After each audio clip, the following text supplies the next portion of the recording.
We drove 2 hours because Mark said it would be funny. Like ghosts were a dare. I remember laughing until we pulled past the farmhouse and the road went quiet. The porch light was out.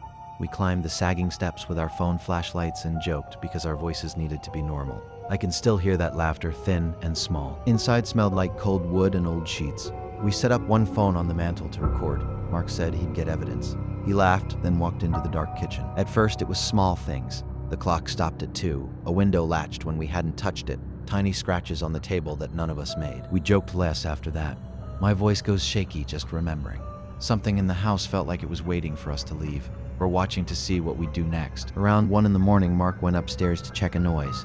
He held a flashlight and told us to wait. That was the last time he laughed all night. We waited. The phone on the mantle recorded an empty hallway. Later, we would find the footage had a timestamp overlay that flickered, but then froze at 2:04. I went to check the back door and found muddy prints leading away into the yard, then stopping as if whoever left them had vanished between the trees. We compared notes, whispering. Sarah said she heard breathing in the crawl space. Tom swore he saw a shadow move in the pantry. I thought we were all exhausted, but none of us slept. The house made ordinary noises the way old houses do, but they had timing. A footstep in the attic, exactly when someone walked by downstairs. It felt like an echo answering us. At some point, my phone recorded a photo of the kitchen table with something in the corner that none of us noticed until later. It looked like a face pressed to the glass. We debated leaving, but each time we packed a bag, we found something else gone or moved. By dawn, the house felt like a room full of hush, waiting for the next breath. On the third night, the motion sensor on Tom's camera went off at 3 a.m. We reviewed the clip together and saw something standing at the edge of the yard, motionless. It was tall, like a silhouette between trees, but the shape wasn't human in a few small ways. Proportions wrong, arms too long, head tilted wrong, but still eerily still. We tried to film it from the porch. The footage is shaky and dark. You can hear us breathing and Sarah whispering, "Is that a person?" It never moved fast, just watched. After an hour, it started to rain lightly. The figure stayed at the tree line. When lightning flashed once in the distance, we swore its head turned fully toward the house. We called out. We felt childish and brave and terrified all at once. The thing didn't answer.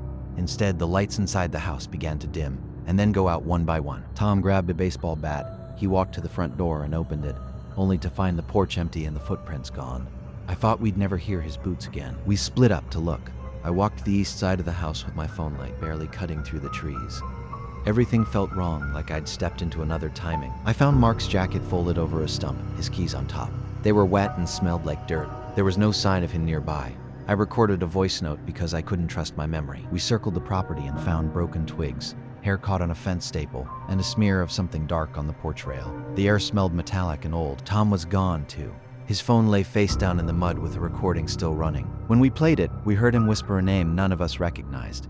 Then a long, low sound. We called the police but couldn't explain what to tell them. We sounded like kids telling a bedtime story gone wrong. The dispatcher said officers were on their way, but we could hear nothing after that. Then the camera on the mantle captured something standing in the doorway behind us. The clip is blurry and only 2 seconds long, but there is a dark mass and then the frame goes black. Everything accelerates in memory. We ran. We shouted names, we stumbled. I dropped my phone once and picked it up to find a smear across the lens and a soft wetness on my sleeve. We burst out into the yard and the sky had begun to gray, but there was no road noise, no cars on the distant highway. The whole world felt narrowed to the house. When we tried to call for help again, the signal disappeared. The phone said no service. For a terrified second, we were alone with that thing in the loud absence of anything else. I remember seeing movement at the tree line, not running but flowing, like something shifting its weight and deciding. Mark screamed, then nothing.